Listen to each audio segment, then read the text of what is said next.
What if I told you that everything you've ever seen, touched, or experienced makes up less than 5% of what actually exists in the universe? What if the vast majority of reality is completely invisible to us, and we've only recently discovered it's even there? Right now, as you're watching this video, invisible forces are pulling at every atom in your body. Dark matter is streaming through you at thousands of miles per second. Dark energy is literally tearing the fabric of space itself apart, and it's accelerating. Scientists have discovered that 95% of the universe is made of things we cannot see, cannot touch, and barely understand. We're living in a cosmic illusion, and the real universe is stranger than anything science fiction has ever imagined. Here's what will blow your mind in the next 3.5 hours. We're going to explore mysteries so profound that they've left the greatest minds in physics completely baffled. We'll discover why time might not actually exist, why there might be infinite copies of you living different lives, and why some scientists believe we might be living inside a hologram. By the end of this journey, you'll never look at the night sky the same way again. But before we dive into the deepest mysteries of existence, I need you to do something. Hit that like button right now, because this video took months of research to create, and YouTube's algorithm needs to know you value content like this. Subscribe and turn on notifications, because we're building a community of people who aren't afraid to ask the biggest questions. And drop a comment telling me what country you're watching from and what time it is where you are. I'm genuinely curious about our global community exploring these mysteries together. Let's start with something that sounds simple, but will unravel everything you think you know about the universe. Look around you right now. Everything you see, your phone, the walls, your own hand, is made of atoms. And atoms are made of protons, neutrons, and electrons. This is basic physics, right? But here's the first mind-bending truth. Those atoms are almost entirely empty space. If an atom were the size of a football stadium, the nucleus would be a tiny marble at the center, and the electrons would be invisible specks orbiting at the outer walls. Everything in between? Absolutely nothing. You're not actually solid. You're mostly empty space held together by invisible forces. When you touch something, you're not really touching it. The electrons in your hand are repelling the electrons in the object through electromagnetic force. You've never actually touched anything in your entire life. Every kiss, every handshake, every step you've taken has been an illusion created by forces pushing atoms apart at the last possible moment. But here's where it gets stranger. Scientists discovered something in the early 20th century that shattered our understanding of reality. In 1927, Werner Heisenberg, a German physicist working in Copenhagen, discovered something so bizarre that even he struggled to accept it. He found that at the quantum level, particles don't have definite positions or velocities until you observe them. Before observation, they exist in what's called a superposition, essentially being in multiple places at once. Think of it like this.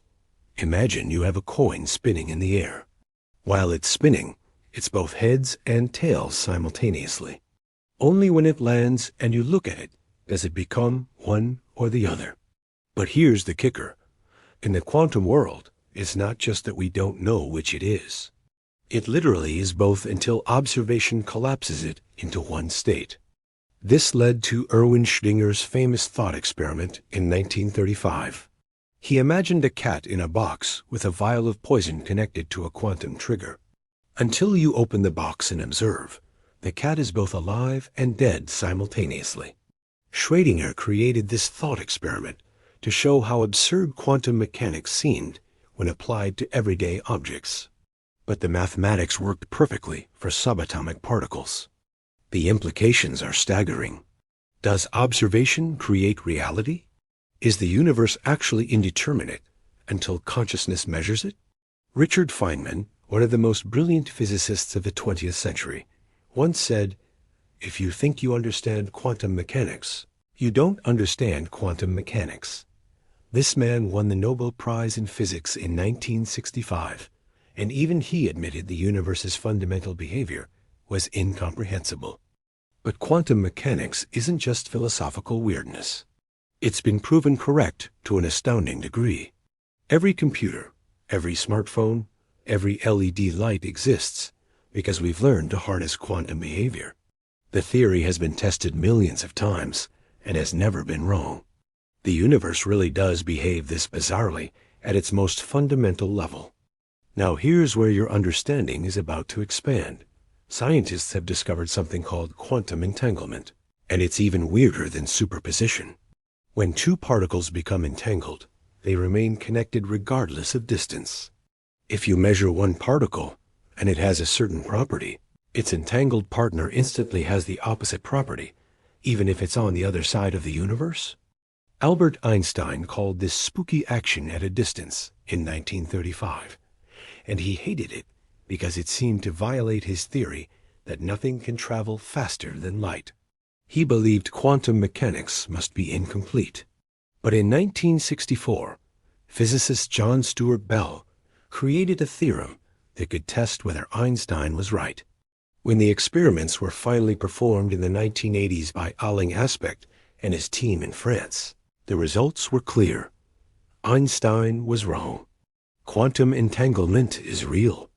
Information does appear to travel instantaneously between entangled particles. This doesn't violate relativity, because you can't use entanglement to send messages faster than light. But it does mean the universe has a hidden layer of connectivity we still don't fully understand. Everything in the universe might be subtly connected in ways we're only beginning to grasp. And here's a thought that should keep you up tonight. Some interpretations of quantum mechanics suggest that every time a quantum measurement is made, the universe splits into multiple versions. In the many worlds interpretation proposed by Hugh Everett in 1957, every possible outcome of every quantum event actually happens, each in its own parallel universe. There might be infinite versions of you right now making different choices, living different lives, in universes branching off at every quantum decision point. This isn't science fiction. This is a legitimate interpretation of quantum mechanics that many physicists take seriously. Every choice you've ever made might have spawned new universes where you made different decisions. Somewhere in the multiverse, there's a version of you who said yes instead of no, who turned left instead of right, who became an astronaut or a musician, or never watched this video at all. Can you feel your understanding of reality shifting yet? Because we've only just scratched the surface. Let's talk about what you can't see. Close your eyes for a moment. In that darkness, you might think there's nothing. But you'd be spectacularly wrong. The universe is filled with invisible matter and energy that far outweighs everything we can observe. In 1933, Swiss astronomer Fritz Zwicky was studying the Coma cluster, a group of galaxies about 300 million light-years from Earth. He noticed something impossible. The galaxies were moving so fast that the cluster should have torn itself apart. The visible matter, all the stars and gas he could observe, wasn't generating enough gravity to hold everything together. He calculated that there must be about 400 times more mass than what was visible. He called it dark matter, though back then, most scientists dismissed his findings. For decades, Zwicky's discovery was ignored. Then in the 1970s, astronomer Vera Rubin made observations that couldn't be dismissed. She was studying spiral galaxies and measuring how fast stars orbited around their centers. According to Newton's laws, stars farther from the galactic center should orbit more slowly, just like outer planets in our solar system move slower than inner planets. But that's not what Rubin found. Stars at the edges of galaxies were moving just as fast as those near the center. It was as if the galaxy was embedded in a massive sphere of invisible matter whose gravity kept everything moving at the same speed. Rubin's observations were so precise and consistent across so many galaxies that the scientific community had to accept it. Most of the matter in the universe is invisible. Today, we know that dark matter makes up about 27% of the universe. It doesn't emit light. It doesn't absorb light. It doesn't reflect light. It only interacts through gravity. Right now, Dark matter is passing through your body at incredible speeds. Billions of dark matter particles stream through every square inch of Earth every second, and we barely notice because they almost never interact with ordinary matter. Think of it like this. Imagine you're at a concert, and you can hear the music and feel the bass, but you can't see the speakers, the musicians, or the instruments. You know something is creating the sound, but it's completely invisible to you. That's our relationship with dark matter. We can measure its gravitational effects. We can map where it is based on how it bends light from distant galaxies, but we have no idea what it actually is. Scientists have built enormous detectors deep underground, trying to catch dark matter particles. These experiments use thousands of tons of ultra-pure materials shielded from cosmic rays, hoping to detect the incredibly rare interaction when a dark matter particle hits a normal atom. After decades of searching, we still haven't directly detected it. We know it's out there, we just don't know what it is. But dark matter isn't even the biggest mystery. There's something even stranger dominating the universe, and we discovered it by accident. In 1998, two teams of astronomers led by Saul Perlmutter, Brian Schmidt, and Adam Rees were studying distant supernovae to measure how fast the universe's expansion was slowing down. Everyone assumed the expansion was slowing because gravity from all the matter in the universe should be pulling everything back together. The question was just how quickly it was slowing. What they found shocked the entire scientific community. The universe's expansion wasn't slowing down. It was speeding up. Let that sink in. The universe is not just expanding, it's expanding faster and faster over time. This discovery was so unexpected, so revolutionary, that it won the Nobel Prize in Physics in 2011. But it created a massive problem. What force could possibly be pushing the entire universe apart against the pull of gravity? Scientists named this mysterious force dark energy, and here's the truly mind-blowing part. It makes up about 68% of the universe. Dark matter is 27%. That means all the normal matter, everything we can see, every star, every galaxy, every planet, every atom in your body makes up less than 5% of the universe. We are the minority in a universe dominated by things we cannot see and do not understand. Dark energy behaves like an anti-gravity force embedded in space itself. As space expands, more dark energy comes into existence, which accelerates the expansion even more. It's like a cosmic feedback loop that's getting stronger over time. And here's the terrifying part. If dark energy continues to accelerate the universe's expansion, eventually galaxies will move away from each other so fast that light from distant galaxies will never reach us. Billions of years from now, observers in the Milky Way would look up and see only local galaxies. The rest of the universe would have raced beyond the cosmic horizon, invisible forever. Think about that. Future civilizations might look at the sky and conclude they're alone in the universe, never knowing that countless galaxies once filled the cosmos but have been carried beyond observation by dark energy's relentless push. But here's something even more unsettling. We have no idea why dark energy has the value it does. Quantum field theory predicts there should be energy in empty space, but when physicists calculate how much, they get a number that's wrong by a factor of 10 to the power of 120.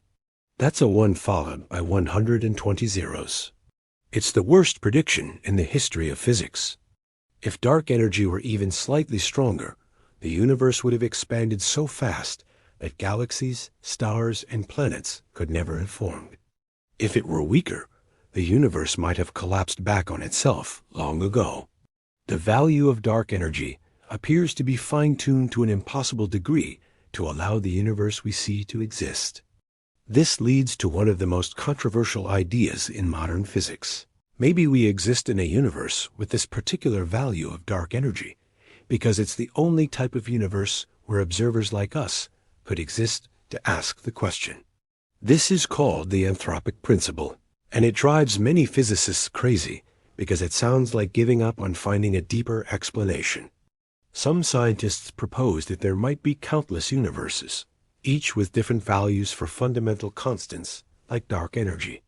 Most of those universes would be sterile and lifeless, unable to form complex structures. We find ourselves in one of the rare universes where the constants happen to be right for life, simply because we couldn't exist in the others.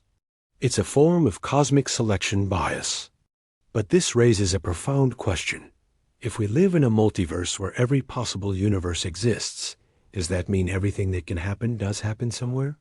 Are there universes where the laws of physics are completely different, where electrons have different charges, where atoms can't form, where time runs backward? And here's where you need to pause and consider something. The universe, the one you can see and touch, is just the tiniest sliver of what exists. We're like fish swimming in the ocean, aware only of the water around us, completely oblivious to the vast continents above the surface and the deep trenches below. We're beginning to realize the universe is far larger and stranger than we ever imagined, and we've barely begun to explore it. Before we go deeper, I want to hear from you. Drop a comment right now. What percentage of the universe do you think we'll eventually understand? 5%? 50%? Everything? And if you haven't subscribed yet, what are you waiting for? This is the kind of content you won't find anywhere else. Hit that subscribe button and join us on this journey into the unknown. Now let's talk about something even more fundamental: time itself. You experience time as flowing from past to future in a smooth, continuous stream. You remember yesterday, experience now, and anticipate tomorrow. Time feels like the most obvious fundamental aspect of reality. But what if I told you that time, as you experience it, might not actually exist? In 1915, Albert Einstein published his general theory of relativity, and it revolutionized our understanding of space and time. Einstein showed that space and time aren't separate things. They're woven together into a four-dimensional fabric called space-time. Mass and energy curve this fabric, and that curvature is what we experience as gravity. But here's the mind-bending part. In Einstein's equations, time is just another dimension like length, width, and height. The distinction between past, present, and future is an illusion. From the perspective of physics, all moments in time exist simultaneously. The moment of your birth, your first kiss, your last breath, they all exist eternally in the four-dimensional structure of space-time. Einstein himself wrote to the family of his lifelong friend, Michel Besso, after Besso's death. Now he has departed from this strange world, a little ahead of me. That means nothing. People like us who believe in physics know that the distinction between past, present, and future is only a stubbornly persistent illusion. Think of space-time like a movie reel. From your perspective watching the movie, time flows as scenes play in sequence. But the entire movie exists all at once on the reel. Every scene, past and future, is equally real. You experience them in sequence because of your consciousness moving through the movie, but the movie itself is timeless. That might be our relationship with the universe. This is called the block universe interpretation, and it has profound implications. If all moments exist simultaneously, then free will might be an illusion. Your future already exists in the space-time structure just as solidly as your past. Every choice you think you're about to make has already been made in some sense. You're just experiencing the unfolding of a timeline that already exists in its entirety. But quantum mechanics throws a wrench into this picture. Remember those quantum superpositions and the uncertainty we discussed? In quantum mechanics, the future isn't determined. Multiple possible futures exist in superposition until measurement collapses them into one outcome. So we have general relativity saying all moments exist simultaneously, and quantum mechanics saying the future is undetermined. These two most successful theories in physics contradict each other about the nature of time. Physicist Carlo Rovelli has spent decades trying to reconcile these views. In his work on quantum gravity, he's proposed that time might be an emergent property that only appears at large scales, not a fundamental feature of reality. At the quantum level, at the Planck scale where quantum effects meet gravitational effects, time might not exist at all. The universe at its most fundamental level might be timeless, with time emerging only as an approximation when you zoom out to larger scales. Think of it like temperature. Temperature is real and meaningful when you're talking about billions of molecules in a gas, but it doesn't make sense to ask the temperature of a single atom. Single atoms just have kinetic energy. Temperature is an emergent property that appears when you have many particles. Time might be similar, emerging from timeless quantum processes when viewed at human scales. Here's what will blow your mind. If time isn't fundamental, then the arrow of time, the fact that we experience time flowing in one direction, from past to future, might be an illusion created by entropy. The second law of thermodynamics states that entropy or disorder always increases in closed systems. You can scramble an egg, but never unscramble it. You can break a glass, but never see the shards spontaneously reassemble. The increase of entropy gives time its direction. We remember the past and not the future because memories are high entropy states. We see causes preceding effects because low entropy states naturally evolve into high entropy states. But at the fundamental level, the laws of physics are time symmetric. They work the same forward or backward in time. A movie of fundamental particle interactions would look just as valid played backward as forward. So why does our universe have such low entropy in the past? Why was the Big Bang such an incredibly ordered, low entropy state that has been decaying toward disorder ever since? This is called the past hypothesis, and it's one of the deepest mysteries in physics. The universe could have started in a high entropy state, which would be far more probable, but then time would have no direction. There would be no past and future, no cause and effect, no evolution or change. We wouldn't exist. The fact that we're here experiencing time's flow means the universe started in an incredibly improbable entropy state. Why? Some physicists, like Sean Carroll, propose that our observable universe might be a tiny fluctuation in a much larger multiverse, a momentary dip into low entropy that created the conditions for time and life as we know them. But here's another possibility that will make your brain hurt. What if time isn't real and doesn't flow at all, even at human scales? What if every moment of your life exists eternally, and consciousness is just moving through these frozen moments, creating the illusion of flow?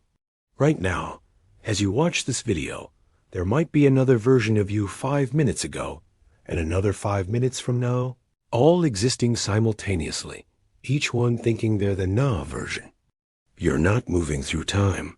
You're a four-dimensional object extended through space-time, and your consciousness is just experiencing different slices of that object in sequence. Every version of you at every moment is equally real and exists eternally in the space-time structure. This interpretation is actually consistent with relativity. Different observers moving at different speeds experience time differently. Time literally runs slower for someone moving fast compared to someone standing still. If you traveled near the speed of light and came back, you might have aged 1 year while Earth aged 10 years. So whose now is the real now?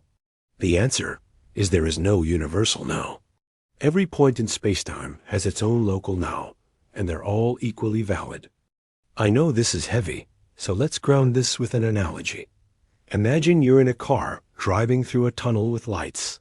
From your perspective, the lights are flashing on and off as you pass them, creating the illusion of movement and sequence. But someone outside the tunnel sees all the lights on simultaneously. They see your entire journey through the tunnel at once. That outside observer is like the universe viewing itself. All moments exist at once. The flow of time is just the result of consciousness moving through these moments, experiencing them in sequence. And here's the final twist that brings this all together. If time is an illusion, if the future already exists, then in some sense, everything that will ever happen has already happened. Your entire life, from birth to death, exists as a fixed pattern in spacetime. You're not becoming, you already are. Every moment of joy, every moment of pain, every triumph and failure, all exist eternally in the four-dimensional structure of reality. Does this mean nothing matters? Actually, it means the opposite. Every moment matters because every moment is eternal. The kindness you show, the love you give, the beauty you create, they don't just fade into the past. They exist forever as part of the timeless structure of the universe. But we're not done questioning reality yet. In fact, we're about to discover that space itself might be just as illusory as time. You probably think space is the empty stage on which the universe performs, right? Space is just there, a background that allows things to exist and move. But modern physics suggests something far stranger. Space might not be fundamental either. It might emerge from something deeper, something we're only beginning to understand. Let me explain. In quantum mechanics, particles can be entangled, as we discussed earlier. But physicists have discovered something remarkable. The geometry of space itself might emerge from patterns of entanglement. In 2009, physicist Mark van Ramsdonk showed that if you take a quantum system and remove the entanglement between parts of it, space itself falls apart. The geometry of space might be nothing more than a visualization of how quantum information is organized. Think of it like a computer screen. The images you see appear to exist in a two-dimensional space on your screen, but fundamentally, they're just patterns of pixels that are on or off, ones and zeros in the computer's memory. The spatial relationships between objects on the screen aren't fundamental. They emerge from the pattern of binary information. Space, in our universe, might be similar, emerging from patterns of quantum entanglement rather than being a fundamental backdrop. This leads to one of the most radical ideas in modern physics, the holographic principle. In the 1970s, physicist Jacob Bekenstein discovered something strange about black holes. He found that the entropy of a black hole, the amount of information it contains, is proportional to the area of its event horizon, not its volume. This was weird. You'd expect the information content to depend on volume. Like how many books you can fit in a library depends on its size, not just the area of its walls. Then in the 1990s, physicist Leonard Susskind took this idea further. He proposed that our entire universe might be holographic. All the information in a three-dimensional region of space might be encoded on its two-dimensional boundary, like a hologram encoding a three-dimensional image on a two-dimensional surface. Here's what this means. You think you're living in a three-dimensional world, but the fundamental description of reality might exist in two dimensions. And the third dimension we experience is an illusion, a holographic projection from the lower dimensional description. Everything you've ever seen, every place you've ever been, might be a three-dimensional projection of information encoded on a distant two-dimensional surface. In 2015, physicists found the first experimental evidence supporting the holographic principle. They showed that the mathematics describing gravitational systems in three-dimensional space is equivalent to the mathematics describing quantum systems in two-dimensional space without gravity. It's as if two completely different descriptions of reality are actually describing the same thing, like how a three-dimensional sculpture and a two-dimensional photograph of it contain the same information in different forms. This duality between different descriptions of reality shows up in string theory as well. String theory proposes that the most fundamental objects in nature aren't point particles, but tiny vibrating strings. Different vibration patterns of these strings correspond to different particles, like how different vibrations of a guitar string produce different notes. But string theory requires extra dimensions of space beyond the three we experience. Some versions require 10 or 11 total dimensions. Where are these extra dimensions? According to string theory, they're curled up incredibly small, so small that we can't detect them. Think of a garden hose. From far away, it looks one-dimensional, like a line. But if you were an ant crawling on its surface, you discover a second dimension the circumference of the hose. The extra dimensions in string theory might be curled up at every point in space, invisible to us because we're too large to explore them. But here's where it gets truly mind-bending. In 2019, physicists Sabine Hossenfelder and others have pointed out that we might never be able to test whether these extra dimensions exist. They're supposedly curled up at the Planck length, about 10 to the minus 35 meters, far smaller than anything we can possibly measure with current or foreseeable technology. Some critics argue that string theory has become untestable metaphysics rather than physics. Yet string theory has produced genuine insights. The holographic principle emerged from string theory. Advances in pure mathematics have come from string theory research. It might be telling us something true about reality, even if we can't test it directly. This raises a profound question. How do we know what's real? For most of human history, real meant something you could see and touch. Then we discovered atoms, too small to see. Then quantum fields, which aren't objects at all, but abstract mathematical entities whose excitations we perceive as particles. Then we discovered most of the universe is invisible dark matter and dark energy. Now physics suggests that space and time themselves might be emergent illusions. So what is fundamentally real? Increasingly, physicists are suggesting that information might be the most fundamental aspect of reality. John Archibald Wheeler, who coined the term black hole, proposed it from bit, the idea that physical reality emerges from information. Every particle, every field, every force might ultimately be manifestations of information being processed in some cosmic computation. But this leads to an even stranger possibility. What if our entire universe is a simulation? In 2003, philosopher Nick Bostrom published a paper arguing that at least one of these three statements must be true. 1. Civilizations always destroy themselves before developing simulation technology. 2. Advanced civilizations have the ability to create simulations, but choose not to. 3. We are almost certainly living in a simulation. His reasoning goes like this. If it's possible to create conscious simulations, and if civilizations don't always destroy themselves, then eventually there would be countless simulated universes, vastly outnumbering the one real universe. So statistically, any given conscious observer is far more likely to be in a simulation than in the base reality.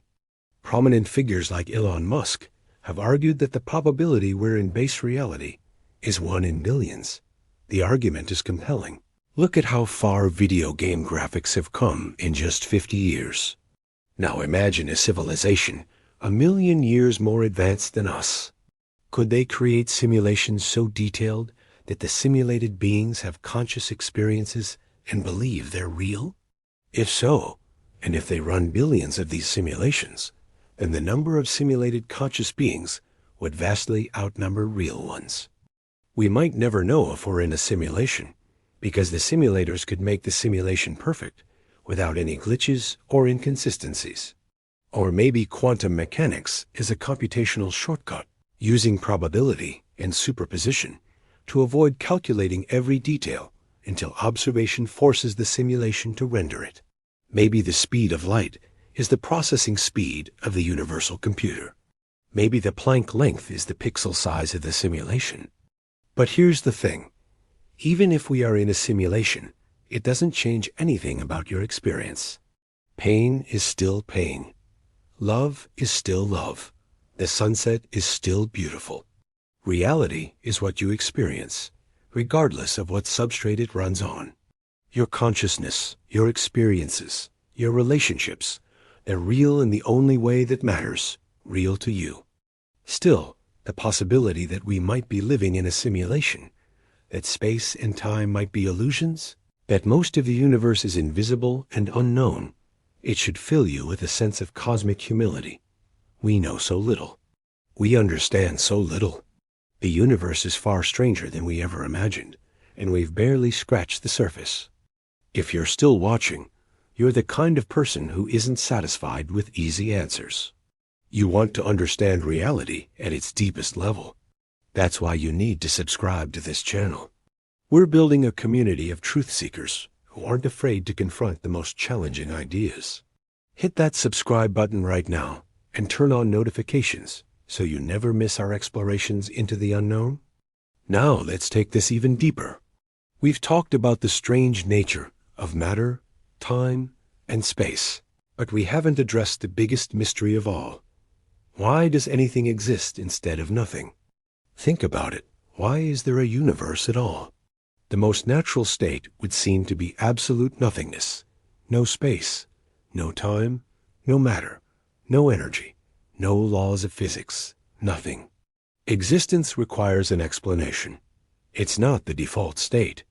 Something had to bring the universe into being, or the universe had to bring itself into being, or the universe had to have always existed. But each of these options seems impossible or paradoxical. Let's consider the Big Bang. About 13.8 billion years ago, the universe began expanding from an incredibly hot, dense state. We can trace the universe's history back to a fraction of a second after the Big Bang. But what happened before? What caused it? Some physicists propose the universe came from a quantum fluctuation in a pre-existing quantum vacuum. But this doesn't really solve the problem, because it requires a quantum vacuum to exist with its own laws and properties. Where did that come from? Others propose that the Big Bang wasn't the beginning, but a transition from a previous state. Perhaps the universe goes through infinite cycles of expansion and contraction, big bangs followed by big crunches, over and over eternally. But this just pushes the question back. Why do these cycles exist? The mathematician and cosmologist Alexander Vellington proposed that the universe might have tunneled into existence from literally nothing through a quantum process. In quantum mechanics, particles can tunnel through barriers that classical physics says they shouldn't be able to cross. Maybe the universe itself tunneled from non-existence to existence. But philosopher David Hilbert pointed out a problem with this. Vellington's nothing isn't really nothing. It's still governed by the laws of quantum mechanics. True nothingness wouldn't have any laws or structure at all. So we're back to the same question. Where did the laws come from? Here's a thought that might break your brain. What if the question, why is there something rather than nothing, is wrong? What if existence is the only logical possibility? Some philosophers argue that absolute nothingness is actually impossible or incoherent. If there were truly nothing, there would be no laws, no rules, no constraints on what could exist. But if there are no constraints, then that means anything can exist, including universes. So paradoxically, true nothingness would immediately give rise to everything, because there would be nothing preventing things from existing. The philosopher Robert Nozick explored this idea in the 1980s. He suggested that nothingness is an unstable state because it places no limits on possibility. It's like asking why there isn't a rule that no rules can exist. The absence of the rule is itself the reason rules can exist. This is called the principle of fecundity. If something can exist and nothing prevents it from existing, it will exist. In a state of absolute nothingness, there's nothing to prevent universes from existing, so they pop into being. Our universe might be one of countless universes, emerging from the unlimited possibility space of nothingness. But here's another approach to this mystery. What if the universe is necessary? What if it must exist because of some deeper logic we don't understand yet? Some theories in physics suggest that there might be only one mathematically consistent set of laws that can describe a self-contained universe.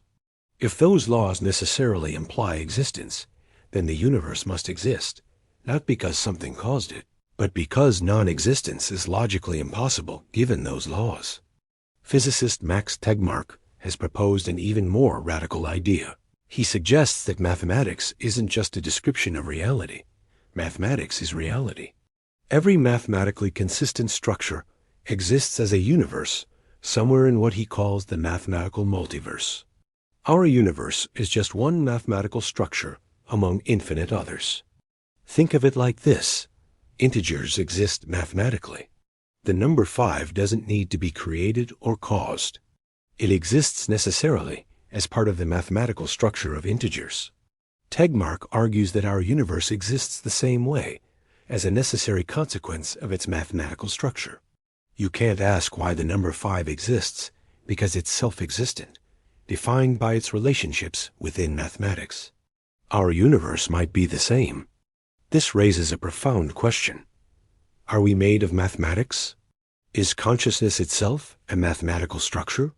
If so, then you're not just in the universe. You are a piece of mathematics computing itself, experiencing itself from the inside. Your thoughts right now, your experience of watching this video, might be nothing more than a complex mathematical pattern instantiating itself, as real and as ephemeral as the number 5, eternal, yet somehow existing in this moment. But let's bring this back to something more tangible, the question of fine-tuning. The fundamental constants of nature, things like the strength of gravity, the charge of the electron, the mass of the Higgs boson, they all have very specific values. And those values appear to be fine-tuned to an incredible degree to allow life to exist. If gravity were just slightly stronger, stars would burn out too quickly for life to evolve. Slightly weaker, and stars couldn't form at all. If the electromagnetic force were different, atoms couldn't bond into molecules. If the strong nuclear force were different, atomic nuclei would either fly apart or clump together, destroying the periodic table. The universe appears to be balanced on a knife's edge, with dozens of parameters all precisely calibrated to allow complexity, chemistry, and eventually life. The probability of all these parameters randomly having the right values is astronomically small, like throwing darts at a board and hitting the bullseye 100 times in a row. This has led to 3 main responses. First, the theistic response. The universe is fine-tuned because it was designed by a creator who wanted life to exist. The precision of the fundamental constants is evidence of intelligent design. Second, the multiverse response. There are countless universes with different parameters, and we find ourselves in one of the rare ones that can support life because we couldn't exist in the others. This is the anthropic principle we mentioned earlier. It's not that our universe is special, it's that we can only observe a universe capable of producing observers. Third, the necessity response. Perhaps the constants couldn't be different. Maybe there's a deeper theory that explains why all these values must be what they are. String theory or some other theory of everything might show that the parameters we think are independent are actually related by deeper laws. Each of these responses has problems. The design hypothesis doesn't really explain anything. It just pushes the question back to why the designer exists. The multiverse hypothesis seems to multiply entities beyond necessity and may be untestable. The necessity hypothesis requires discovering laws we haven't found yet. But here's what all 3 responses have in common. They acknowledge that the universe is breathtakingly improbable. Whether you explain it through design, through countless universes, or through hidden necessity, the fact remains that we live in a cosmos that appears almost miraculously suited to producing conscious observers who can contemplate their own existence. And that brings us to the deepest mystery of all, consciousness itself. How do you exist? How does subjective experience arise from matter? Right now, you're having an experience. You're seeing colors, hearing sounds, having thoughts. There's something it's like to be you. Philosophers call this qualia, the subjective, first-person character of experience. But how does this arise from neurons, from electrical impulses in your brain, from atoms and molecules following the laws of physics? This is called the hard problem of consciousness, named by philosopher David Chalmers in 1995. We can explain how the brain processes information, how it reacts to stimuli, how it controls behavior. Those are easy problems. But we can't explain why processing information feels like something from the inside. Why isn't it all just unconscious processing? Why is there an inner experience at all? Some philosophers, like Daniel Dennett, argue that consciousness is an illusion. There's no inner observer, no unified self-having experiences. There's just a collection of cognitive processes creating a useful fiction of unified awareness. When you think about yourself, you're not discovering a real entity. You're creating one through the act of thinking. Others, like Chalmers, argue that consciousness is fundamental, not emergent. Maybe consciousness is a basic feature of reality, like mass or charge. Maybe every system that processes information has some degree of consciousness, a view called panpsychism. Your brain doesn't create consciousness. It concentrates and organizes consciousness that's already present in the universe. Think of it like this. Water molecules aren't wet. Wetness emerges when you have many water molecules together. Maybe individual neurons aren't conscious, but consciousness emerges when you have billions of neurons organized in the right way. Or maybe consciousness is already present in neurons, in atoms, in quantum fields, and your brain is just a particularly complex way of organizing that fundamental consciousness. In 2019, neuroscientist Christoph Koch and others have been testing integrated information theory, which proposes that consciousness corresponds to the amount of integrated information in a system. The more information a system integrates, the more conscious it is. By this theory, your brain is highly conscious because it integrates vast amounts of information. A thermostat has minimal consciousness because it integrates very little information. A disconnected set of processors has no unified consciousness, even if each processor is complex, because the information isn't integrated. But here's what terrifies some scientists. We might never be able to fully explain consciousness, because explaining it would require experiencing what it's like to be something else, which is impossible. You can never know what it's like to be me. You can never truly experience my subjective experience. Thomas Nagel wrote a famous paper in 1974 called What Is It Like to Be a Bat?, arguing that consciousness is fundamentally subjective and can't be fully captured by objective science. If consciousness can't be fully explained by physics, does that mean materialism is false? Maybe there's more to reality than matter and energy. Maybe consciousness is a fundamental aspect of the universe that doesn't reduce to physical processes. Or maybe our understanding of physical processes is incomplete, and a future physics will include consciousness as a basic element, like how quantum mechanics included observation as a fundamental part of reality.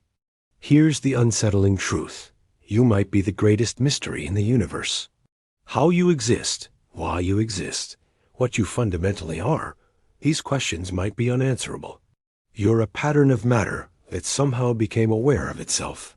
A piece of the universe, contemplating the universe, conscious and confused, awestruck and terrified, searching for meaning in a cosmos that might be meaningless or might be pure meaning we can't comprehend. And that brings us to the question that ties everything together. Does the universe have a purpose?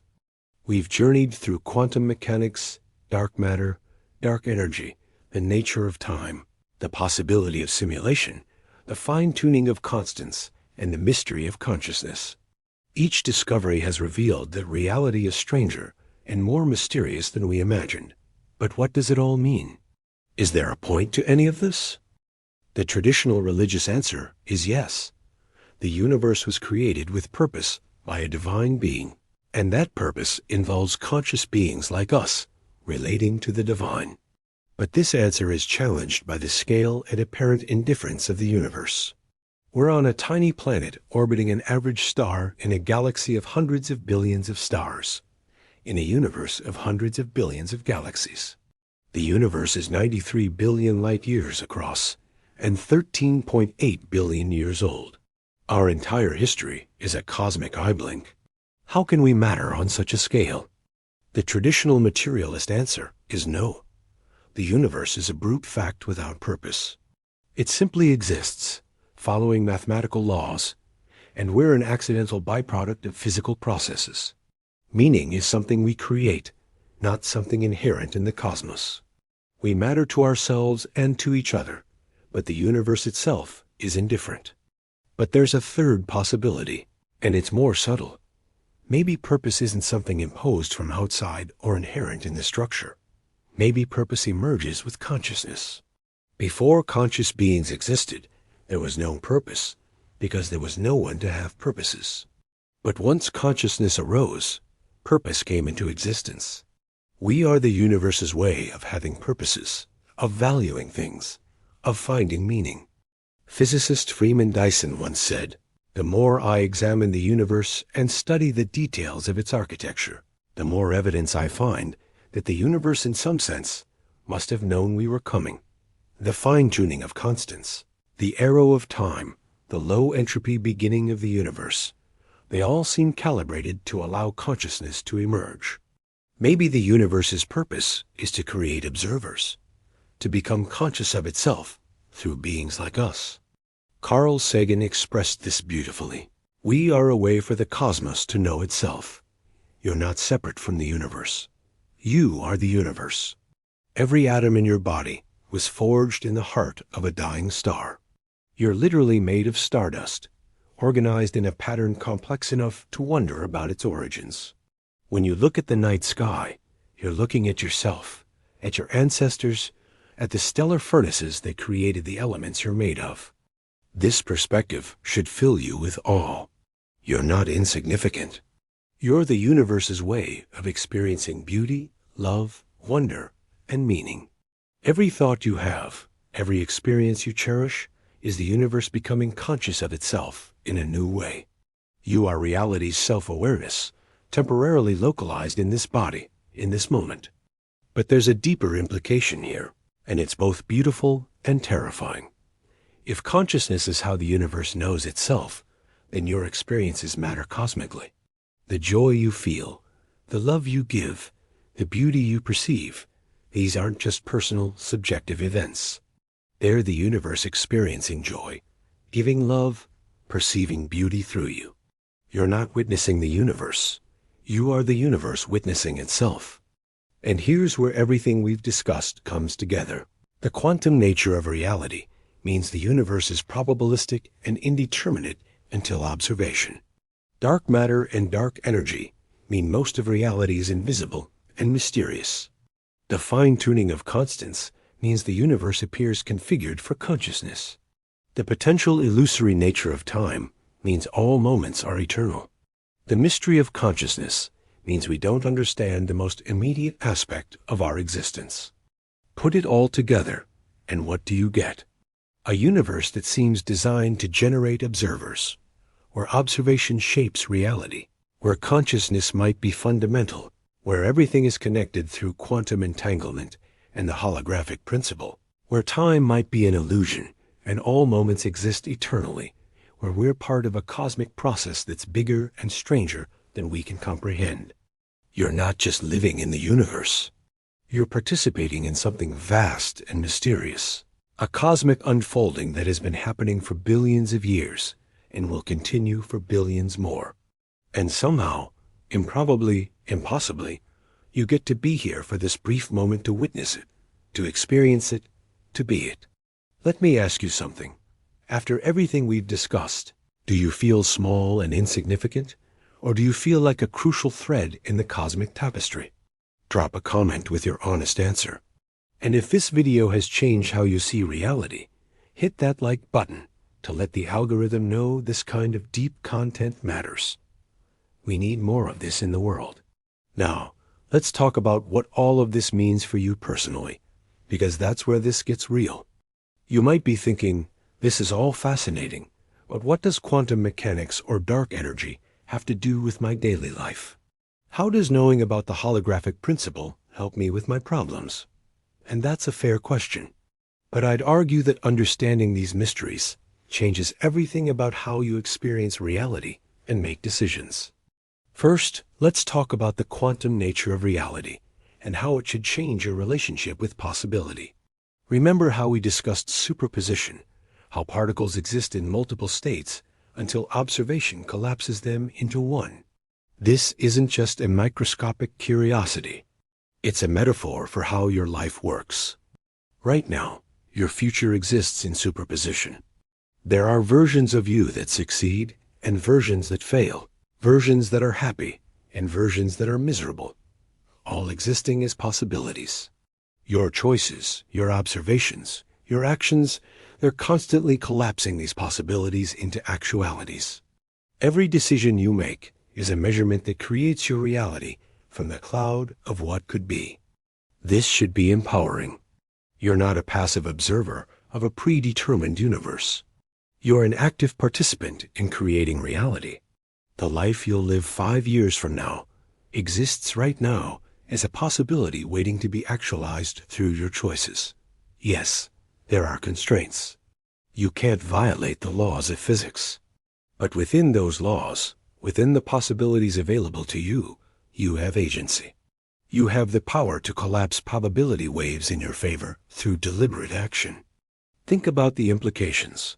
The person who sees possibilities as fixed and limited will make timid choices, will take few risks, will stay in their comfort zone. But the person who understands the quantum nature of reality knows that the future is genuinely open, that bold actions can shift probabilities in their favor, that observation and intention shape outcomes in subtle but real ways. Studies in quantum biology have even shown that quantum effects play a role in photosynthesis, in bird navigation, in the sense of smell. Your body is already using quantum mechanics to function. You're a quantum system.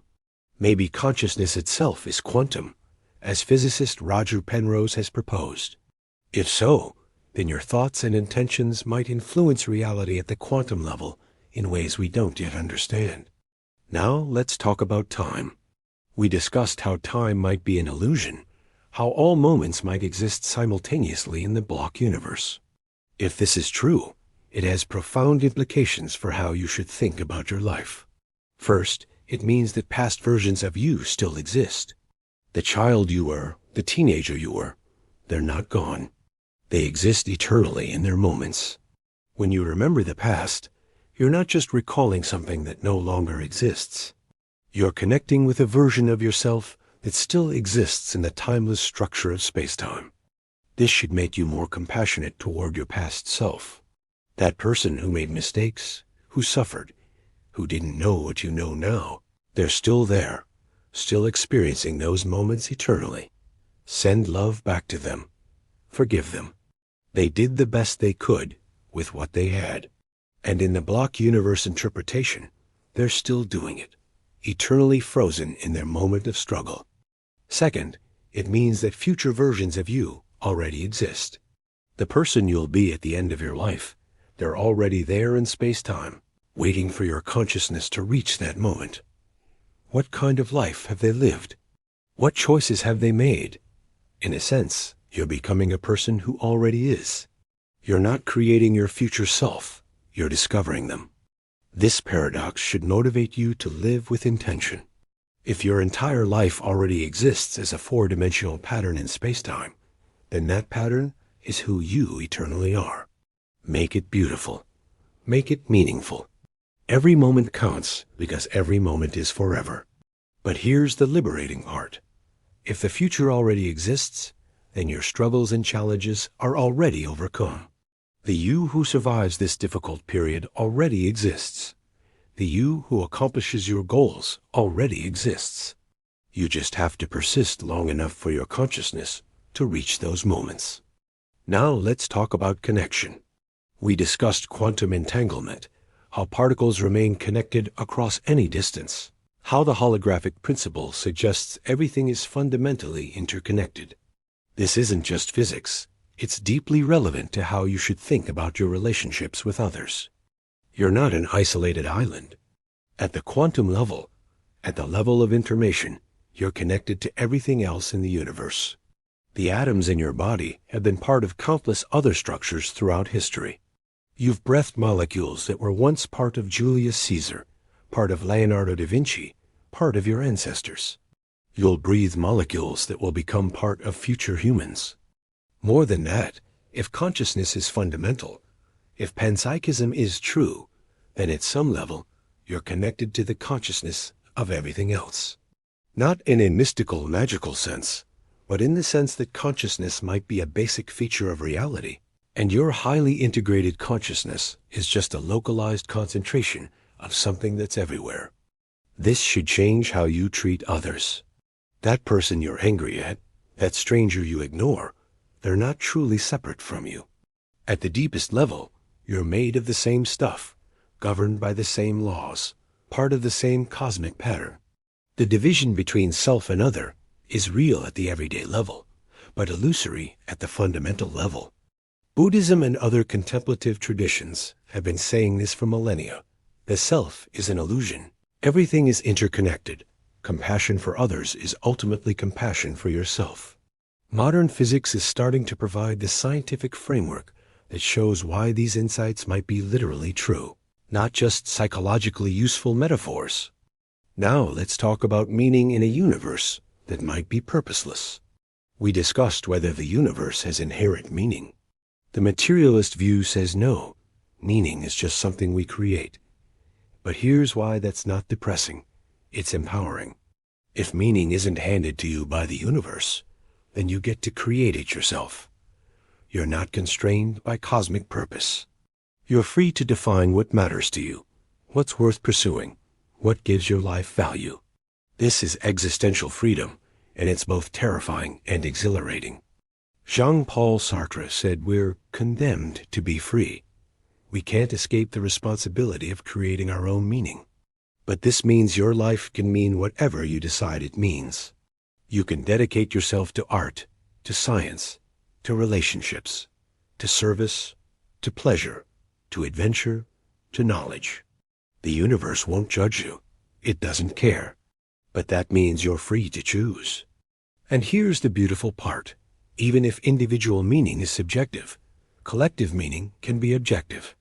The meaning you create through your relationships with others, through the communities you build, through the love you give and receive, that meaning is real and shared.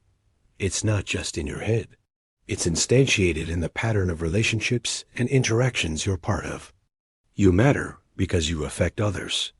Your existence ripples out through causality, through memory, through the changes you make in the world. Long after you die, the effects of your life will continue to propagate through the universe. You're not insignificant. You're a node in a vast network of causation that extends to the end of time. Let me give you a concrete example of how this applies to your life. Let's say you're struggling with a decision. Should you take a risk? Should you make a change? Should you pursue something difficult and uncertain? The materialist view says, do whatever maximizes your happiness and minimizes suffering. Calculate the probabilities and choose the option with the best expected value. But the view we've been developing says something deeper. You're not just making a choice for yourself. You're shaping the eternal pattern of reality. If the block universe is true, this choice and its consequences will exist forever in the space-time structure.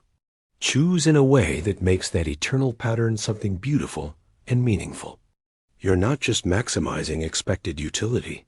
You're creating the shape of your eternal self in the four-dimensional structure of space-time.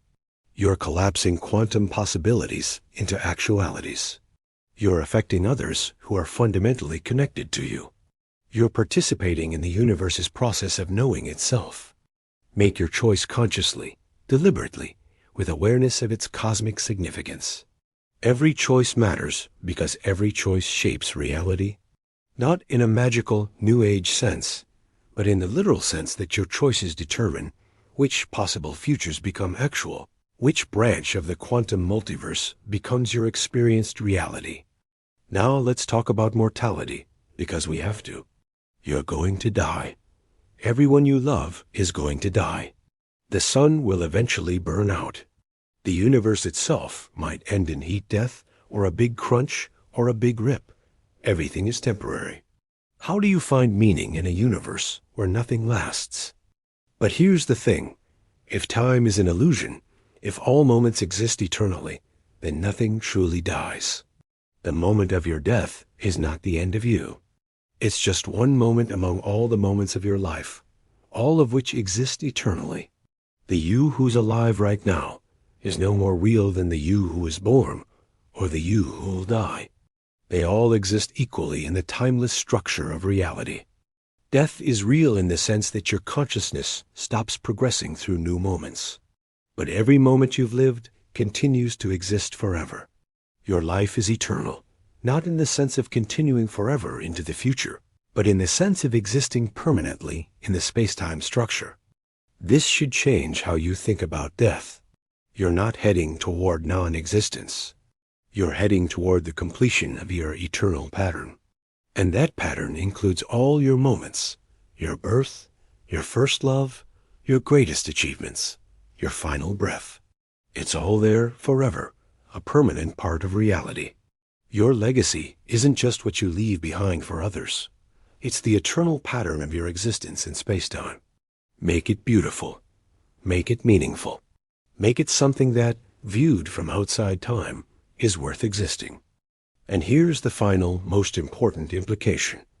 If you're the universe experiencing itself, then your experiences matter infinitely. The joy you feel isn't just personal, subjective, and fleeting. It's the universe experiencing joy through you. The love you give isn't just an emotion. It's reality itself expressing love. The beauty you perceive isn't just in your mind. It's the universe recognizing its own beauty. You're not a pointless accident in a meaningless cosmos. You're the point. You're how the universe has meaning. Without consciousness, without observers, the universe would be dead mathematics, patterns without significance. But with you, the universe comes alive. It feels, it knows, it loves, it wonders. This is why you matter. Not because you're going to accomplish great things or be remembered forever. You matter because you're conscious, because you're experiencing this moment right now, because you're a temporary concentration of the universe's self-awareness. That alone gives you infinite value. So what should you do with this knowledge? How should understanding these cosmic mysteries change your daily life? First, live with awe. You're part of something vast and strange and beautiful beyond comprehension. Don't take it for granted. Don't sleepwalk through life. Pay attention. Notice the miracle of existence. Every breath is a cosmic event. Every moment of consciousness is the universe knowing itself. Second, live with compassion. Everyone you meet is facing the same cosmic confusion you are. Everyone is the universe experiencing itself from a different perspective. Treat them accordingly. The divisions between people are real but superficial. At the deepest level, we're all part of one pattern, one unfolding, one cosmic process. Third, live with courage. The future is genuinely open. Possibilities exist in superposition. Your choices matter. Take risks. Pursue meaning. Create beauty. You have more power to shape reality than you realize. Fourth, live with acceptance. Some mysteries can't be solved. Some questions can't be answered. You'll die without knowing what dark matter is, or whether we're in a simulation, or what consciousness truly is. That's okay. Mystery is part of the deal. Embrace it. Wonder is better than certainty. And fifth, live with love. It's the most real thing in your experience. It's how the universe connects with itself. It's the meaning you create in a cosmos that doesn't provide meaning. Give it freely. Receive it gratefully. It's what makes existence worthwhile. Before we wrap up, I want to know, has this changed how you see yourself and your place in the universe? Are you going to live differently knowing what you know now? Comment below with your thoughts. And if you've made it this far, 3.5 hours into the deepest dive into cosmic mysteries you've ever experienced, you need to subscribe. You're clearly someone who values understanding over entertainment, depth over superficiality. Hit that subscribe button and join our community of cosmic explorers. Now let's bring this home with a final revelation that connects everything we've discussed. Throughout this journey, we've explored mysteries that seemed separate: quantum mechanics, dark matter, dark energy, the nature of time and space, consciousness, existence itself. But they're all part of one grand mystery, the mystery of reality. Why is reality structured the way it is? Why these laws of physics and not others? Why quantum mechanics instead of classical determinism? Why consciousness at all? Why does the universe permit observers to exist who can ask these questions? Some physicists, like Stephen Hawking in his final years, worked on a theory called top-down cosmology. The idea is radical. Maybe the universe doesn't have one history. Maybe it has many possible histories existing in quantum superposition. And maybe our observations of the universe now are selecting which history becomes real. Think about that. The universe's past might not be fixed until we observe it. By studying cosmology, by looking at the cosmic microwave background, by measuring the expansion rate, we might be collapsing quantum possibilities in the universe's history, retroactively determining which path it took to get here. The present might be creating a past just as much as the past creates the present. If this is true, then you're not just a product of the universe. You're helping create the universe that created you.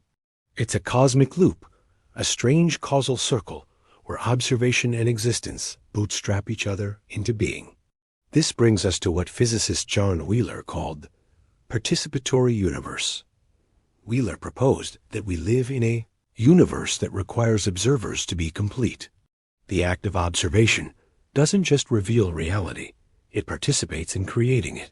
The universe and its observers are engaged in a cosmic dance, each bringing the other into existence.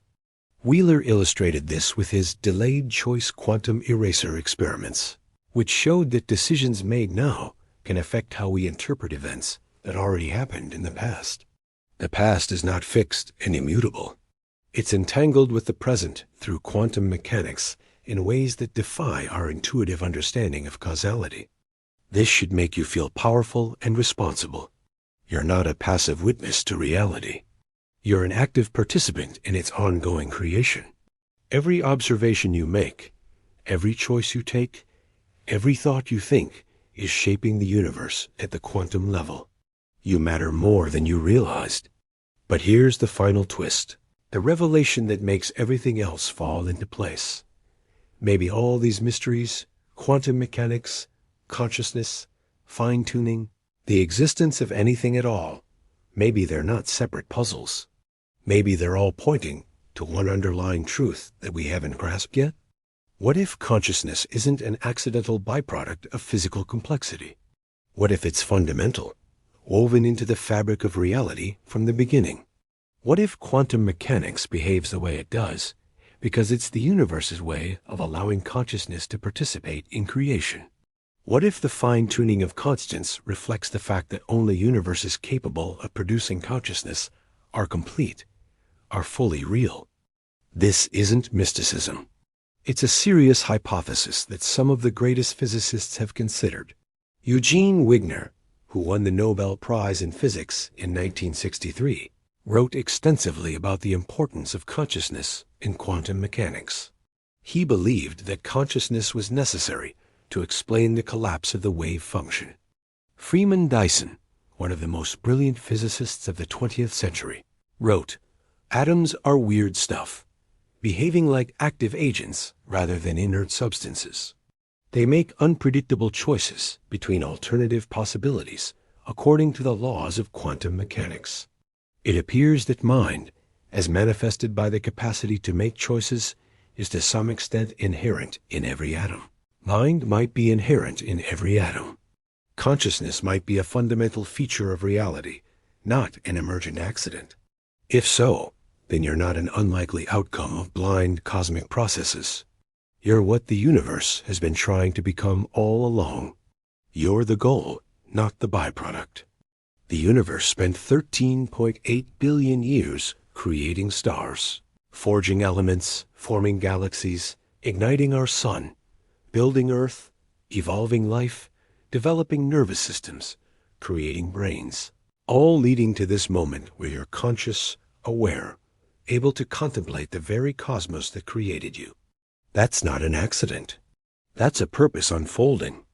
And if consciousness is fundamental, if the universe is in some sense trying to know itself, then your life has cosmic significance. You're not just living for yourself.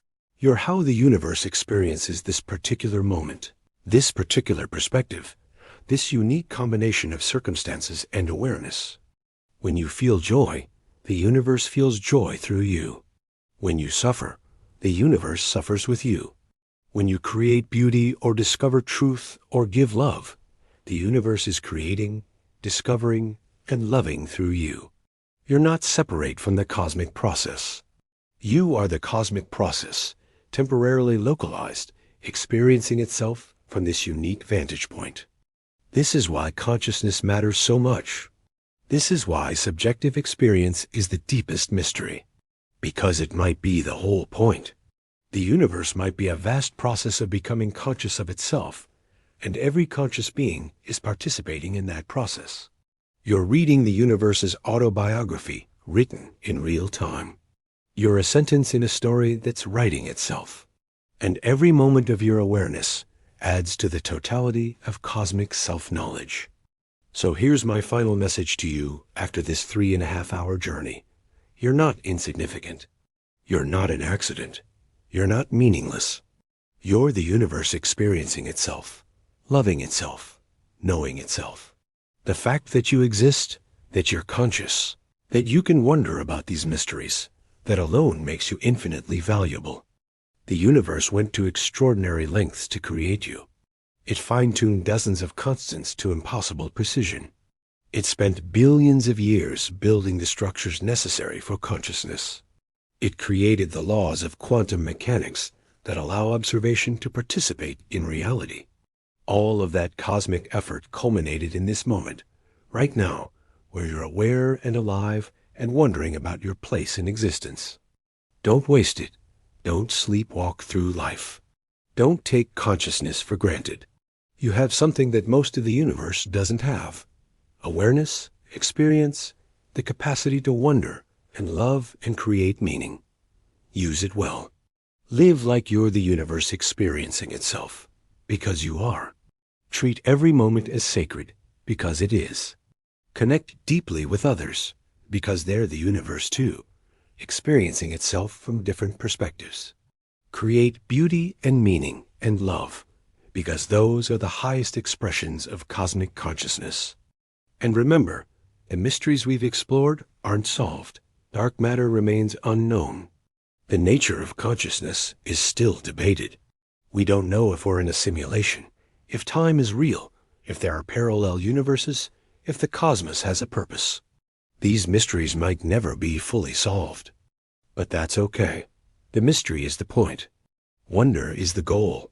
The questions matter more than the answers, because the questions keep us searching, learning, growing, evolving. The universe might be structured this way deliberately, designed to always have another layer of mystery beneath the surface, always giving conscious beings something to reach for, something to wonder about, something to pursue. You're part of that cosmic quest. Every time you learn something new, every time you understand something deeply, every time you experience awe and wonder, you're participating in the universe's endless journey of self-discovery. So keep questioning, keep learning, keep wondering. You're doing exactly what you're supposed to do. You're being the universe's way of knowing itself. And that, ultimately, is the answer to all the mysteries we've explored. You are the answer. Consciousness is the answer. The universe created you so it could look at itself and say, I am. I exist. I know. I wonder. You are that moment of cosmic self-awareness. And that makes you not just important, but essential. You're not just in the universe. You're how the universe is. Never forget that. If this journey has meant something to you, if it's changed how you see reality even slightly, I need you to do 3 things. First, hit that like button. This video represents months of research and synthesis, bringing together physics, philosophy, and meaning in a way that's rare on YouTube. The algorithm needs to know this matters. Second, subscribe and turn on notifications. We're building a community of people who aren't satisfied with surface-level explanations, who want to understand reality at its deepest level. You belong here. Third, Share this video with someone who thinks deeply. We need more conversations like this in the world. And finally, tell me in the comments, after everything we've discussed, what's the one mystery that haunts you most? What question keeps you up at night? I read every comment, and your questions often inspire future videos. Thank you for joining me on this journey through the deepest mysteries of existence. Thank you for being curious enough to spend 3.5 hours exploring the cosmos. Thank you for being the kind of person who looks at the universe and asks, why? The universe thanks you too. After all, you're how it knows itself. Until next time, keep wondering, keep questioning, and keep being the cosmos experiencing itself. You're doing important work just by being conscious and aware. Don't ever forget how miraculous that is.